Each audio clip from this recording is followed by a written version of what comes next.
Well, Michael, I know where I can find Maria Taylor on Sunday nights. I don't know where she's going to be on Saturday, but I know what she's going to be doing on Saturday. And I know where she will be emotionally invested on Saturday. Because rightfully so. Nobody reps the Georgia Bulldogs like NBC's Maria Taylor. And we'll get to Sunday Night Football. We'll get to Football Night in America in a moment. But I know what your priorities are right now. And that's watching Georgia handle business against Alabama. Like, traditionally, and, you know, not to pick at old wounds, Maria, but, you know, it's been hard to trust Georgia. But you're going to do it anyway. To believe that, yeah, well, you know, and listen, hey, you got the Atlanta Braves won the World Series. It's a new day. It's been hard to trust the Bulldogs to finish the job when the chips are down. How you feeling going into this Bama game with this historic defense on your side?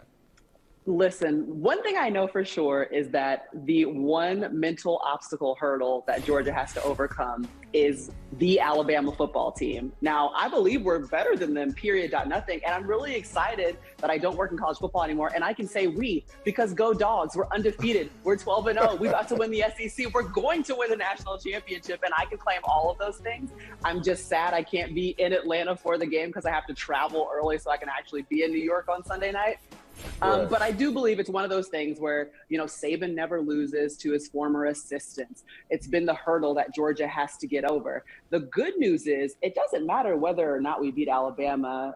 We're still going to make it into the playoff and could win a national title. But what most people say is the SEC championship game, a lot of ways, could be the national championship. And Alabama's been that one team that's been in the way, that's kept Georgia out. The 1 year they got in, they beat Auburn for the SEC championship and were able to make it to the title game. But I was on the sideline working when Tua threw the touchdown that ended my whole entire life.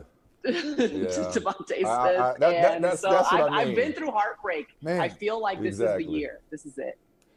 Well, and I'm glad you're free. And I'm glad you're free to be that fan, you know, especially when it comes to Georgia. But I do want to stay and tap into those old college football connections of yours as we watch the wildest stretch of coaching moves many have ever seen. And I love your take specifically on Marcus Freeman. I'm not sure, I'm going to put you on the spot, not sure if you ever crossed paths with him over the years at all. I'm sure you're familiar with him, but just your take on Notre Dame ending up with defensive coordinator Marcus Freeman, which I think is a blessing in disguise after Brian Kelly goes to LSU, or even if you want Lincoln Riley leaving Oklahoma for USC. It's just such a new day in college football where premier programs are losing coaches to other premier programs that they didn't fire. What's your observation of the last few days? I mean, I really believe that Notre Dame finds themselves in a really blessed situation because what I know for sure, and I have, you know, worked on sidelines at Notre Dame, I've done Cincinnati games before, and Marcus Freeman is one of the coaches that players are really galvanized by. It seems as though even in the locker room now, from the reporting that I'm hearing, is that the players want him to be their next head coach. Not only is Marcus Freeman a great defensive coordinator, but I know for a fact he's a great recruiter. And I think that's a really big thing that you're having to go up against when you're Notre Dame. You have to sell this school. You have to sell South Bend. You have to believe in the history of a program. And I think, you know, he could really change almost a little bit of the swagger of the program and bring in a little bit of new blood. I think that Brian Kelly certainly got Notre Dame to a plateau. And there's room really for growth. There's room to really go over the edge here. And I think that a guy like Marcus Freeman could be that one. I know that Notre Dame is probably looking at Luke Fickell as well. And obviously that makes sense. But from what I understand, you got a guy in the locker room right now that makes a lot of sense. And maybe you don't have to look that far. Maybe you get a guy that doesn't have to find a new home and figure out, okay, what are the things, what's the routines, and who are the academic advisors? And the guy's right there. And he would be the perfect fit, I think, for Notre Dame. What do you think of all the movement from coaches in college football? I mean, we talk a lot about Brian Kelly and Lincoln Riley, but there are coaches who haven't moved and getting big contracts. So I guess it was a two-part movement / salaries rising for college football coaches as athletes are getting a little something. They're just getting a little trickle down. Just little tidbits, little crumbs here and there. I think that this is probably the richest coaching carousel that we have ever seen. I don't know that we'll ever see one again. And in fact, we're probably going to look back in 5 years and see, okay, who has success at some of these marquee programs versus, oh, this wasn't a very good coaching hire, and now they're paying somebody to sit at home and not coach their program anymore.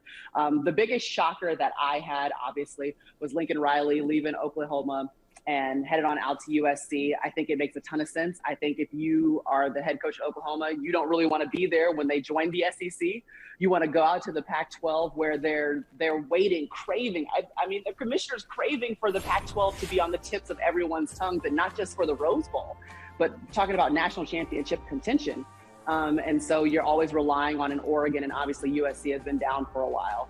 I was surprised that Brian Kelly left Notre Dame and went to LSU, but again, it makes sense for a guy who's, I mean, he's towards the end of his career, so he's in his 60s, and you're trying to figure out, if I want that national championship, if I want to end on a really high note, the opportunity at LSU is there.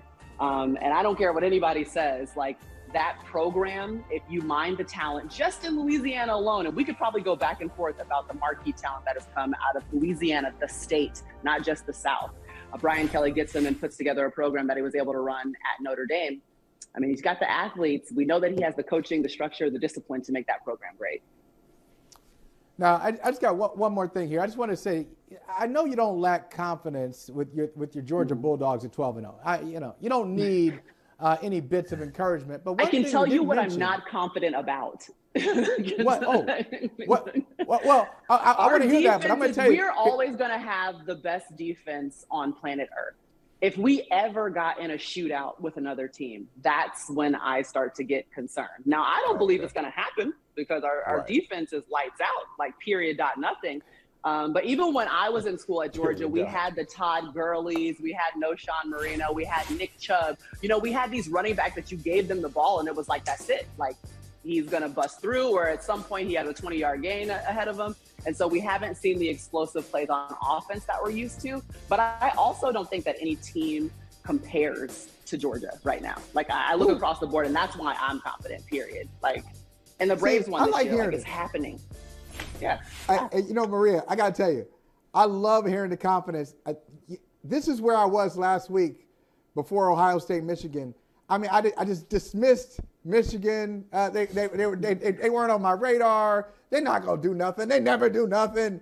Beat them. I haven't beaten us in 10 years. And then, so I hope that doesn't happen to you because I'm still wounded. But I will say to you, for encouragement, forget about that whole Nick Saban stat. That's over. Jimbo Fisher got him, was on his staff. You're right. They lost to Texas A&M. So that's the this is the year. This is the year. Don't worry about that. This is the year. Mm-hmm. Hey, last thing before we let you go, I'm sure you've already turned your attention in preparation for Sunday night in particular. I know I speak for Michael. Michael believes that the Chiefs are in the mix with the Ravens and Patriots. I think it's the Patriots, but thinks that the Chiefs are the best team in the AFC and have righted the ship.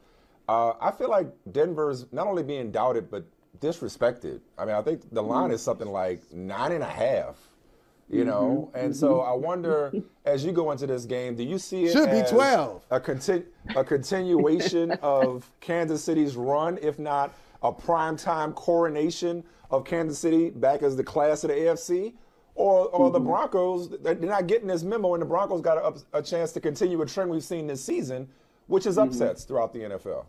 You know what's been so interesting? Our Sunday night games have been everything. And every time you think it's like, oh, for sure, like, Steelers can't roll in and get this win. Nope, got it. You know what I mean? Like, oh, no, not the Broncos aren't going to have anything to match the Chiefs. That's not going to happen.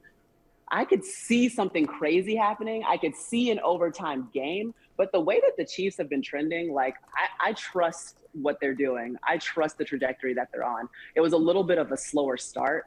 I feel like they had to figure out, okay, who do we really want to be on defense? Had to deal with some injuries. Who are we really going to be, like, on offense? Are we going to be forcing and, like, trying to make things happen? Are we going to let the games come to us? And it seems like the last couple of games, that's exactly what's happened. And they're still sitting at 7-4. Like, it's a Chiefs team that we're, like, trying to dismiss, but it's like, yeah, but they're still 7-4. So I do believe, like, I'm going to go ahead and pick the Chiefs on Sunday night. I will do it on the show. I believe that they will get the win. But I agree with you from the aspect of it could easily be an overtime game. Like, it could be way closer than the disrespectful lines that you just read off to me. Yeah, no question. All right, well, we appreciate you, Maria. Go Dogs. Go Dogs. It's y'all time. I'm rooting for them. And, It's happening.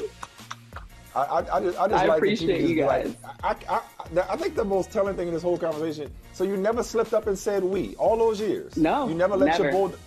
Never did. And I covered. I was at the journalist. Rose Bowl when they won. I was at the national championship. I was just like, I'm She's a pro, man. This But is I will be professional. at the national championship on the sideline in full Georgia gear. Like, I'm getting the fit ready. Go ahead, do that thing. Fine.